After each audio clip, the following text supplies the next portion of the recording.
But if you're not interested in real estate, that's okay too. You can always click unsubscribe at the bottom of any of my emails. You'll be taken off my list immediately.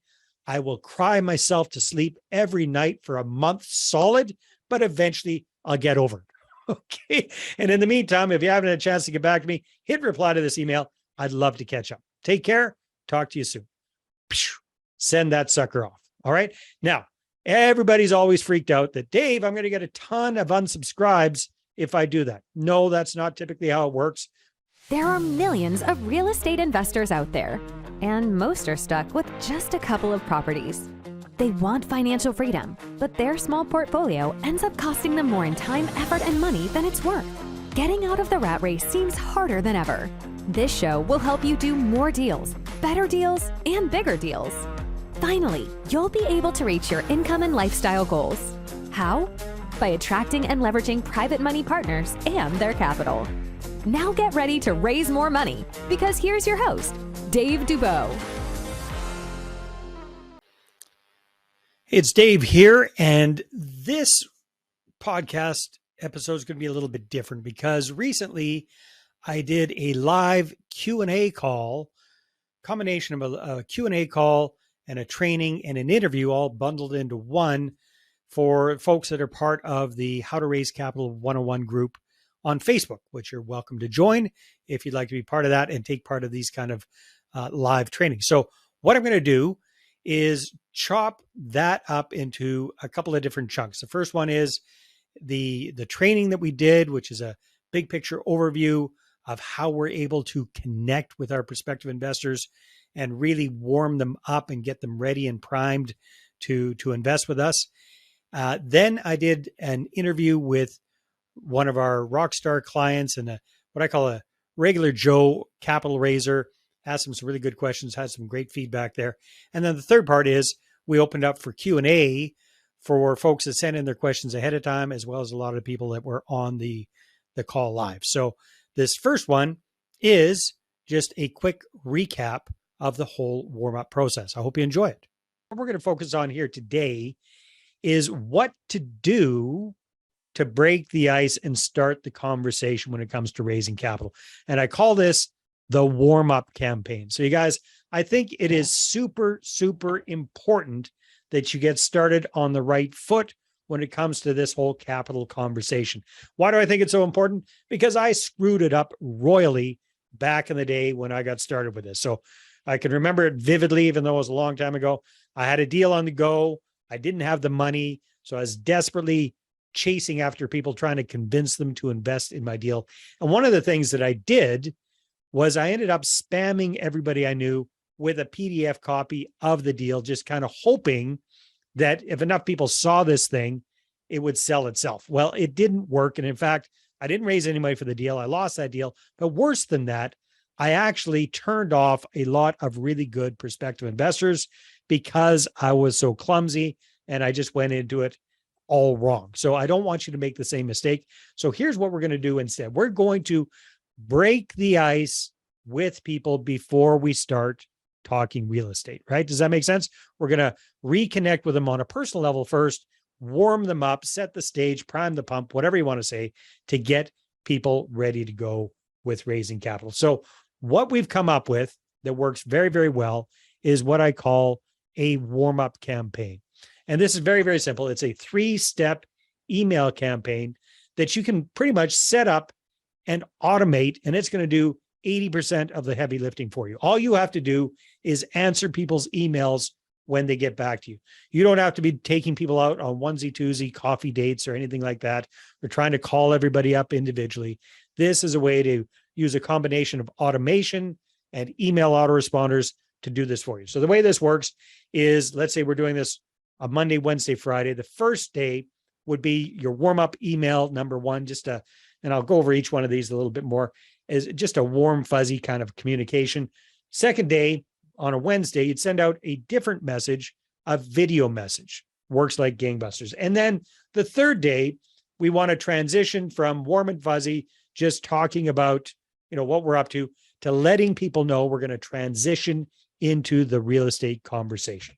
So what does this look like? Well, the first email is just like as if you were writing an email to an old friend that you hadn't seen for a long time, and you were catching them up on what you've been up to in your life, right? So, for example, if I was sending this out to Brad, I'd assume that, Brad and I have been out of contact for a while.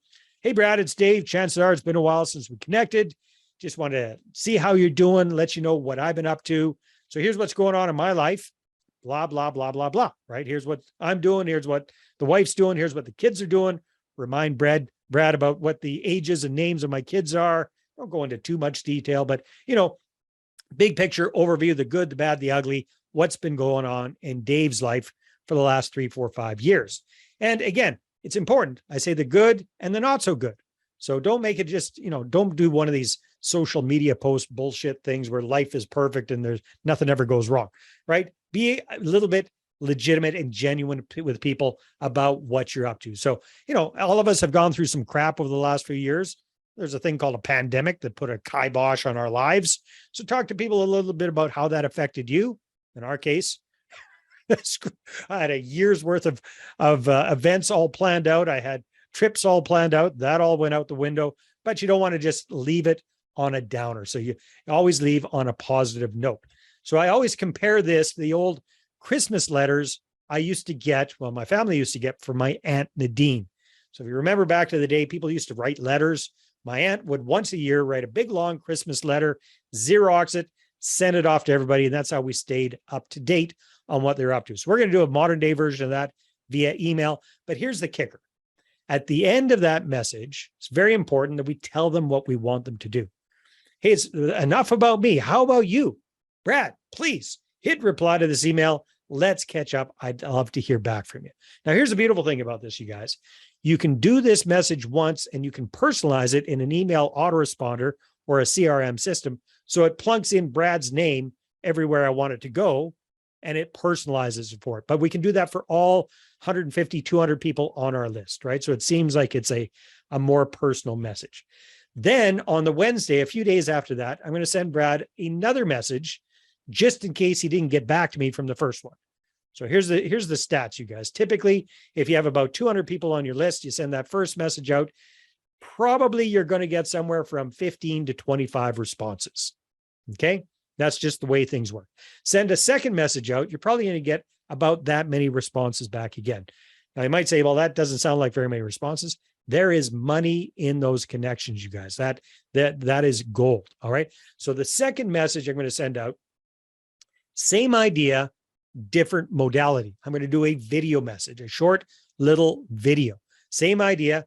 Hey, thought I'd try something different, shoot a quick video for you. Maybe it's been a while since we've seen each other and you haven't had a chance to see my ugly mug for a while. So here I am in all my glory. And here's what I've been up to. Blah, blah, blah, blah, blah, basically talking about the same thing. I'm not going to read it. It's not going to be verbatim the same thing I just sent them, but the same gist. Because a lot of the people that got the first message didn't read it, didn't open it, it went into their spam folder, whatever. So we're getting a second kick of the can here.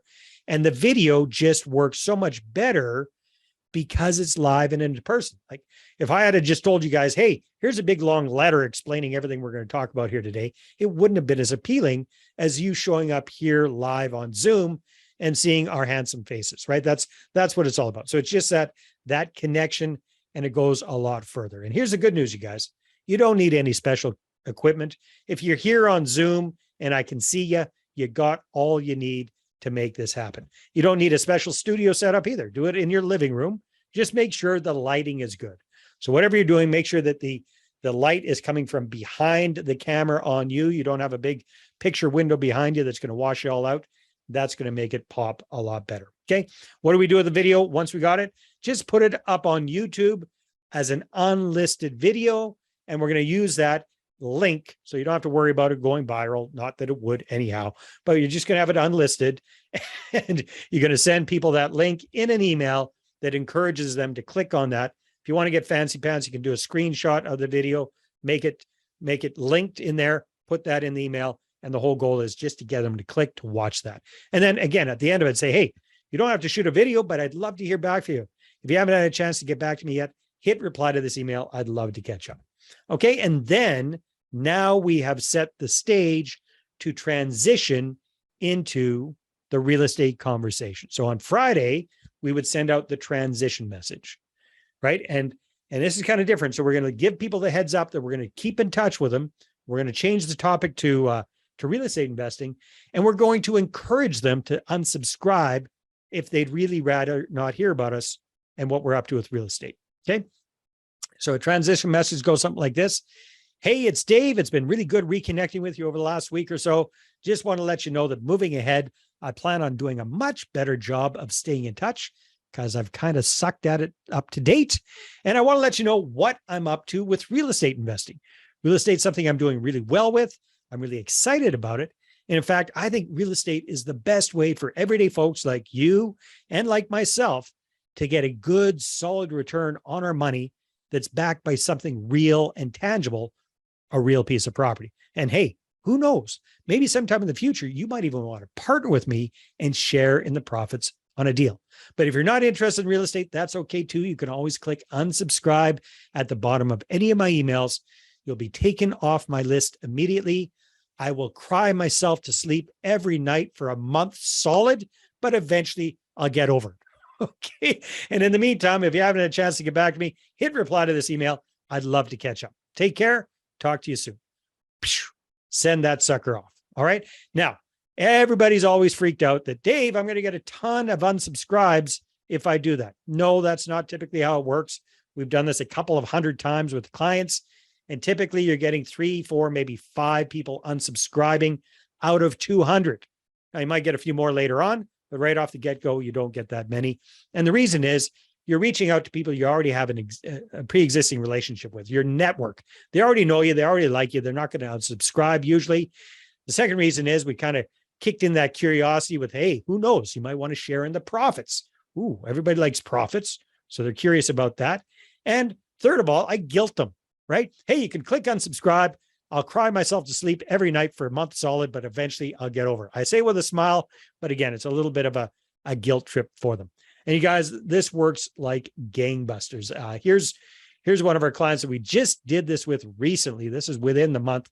Here's what Candace had to say about this whole warm-up process. And I tell you what, if there's ever anybody that was a nervous Nelly about doing it, it was Candace. She was very, very concerned about how this was going to come across to her people. She thought it was going to seem too superficial or it was going to seem fake. It worked really nice for her. Have a listen to how well. It's been going amazing. So I have been able to, just in the first email alone, I think I got like 15 replies, genuine like emails, people giving me updates on how they're doing, people I haven't connected with in almost a decade. Everybody was so happy to sort of like, who hadn't been in contact with me in a long time. They were so happy to reconnect. And then the response in return, wow, I didn't expect that communication level, but it was amazing. And they already are making inquiries, and saying that they're interested. Well, I hope you enjoyed that quick recap of the whole warm-up process. Super, super important to get started on the right foot before you charge in and you start trying to raise capital. Let's break the ice. Let's reconnect with people on a personal level first. It really works so much better. So stay tuned, because on the next episode, we're going to have a chat with Matt Prychun and see what he's learned about raising capital. He's a regular Joe capital raiser. He's not raising gazillions of dollars, but he has raised a good chunk of capital in a fairly quick period of time. And you can do the same thing if you follow the process. So we'll see that on the next episode. This episode is brought to you by MoneyPartnerFormula.com. Our Money Partner Formula service allows you to raise all the private capital you need to do all the deals you want while we handle the hard stuff. We offer reliable and affordable done-for-you marketing services that get you investor meetings booked without all the work. So go ahead and check out the website right now, and then feel free to schedule a call with me, and let's take your portfolio to the next level. Again, that's moneypartnerformula.com. Watch investor meetings pop up in your calendar. We handle the rest.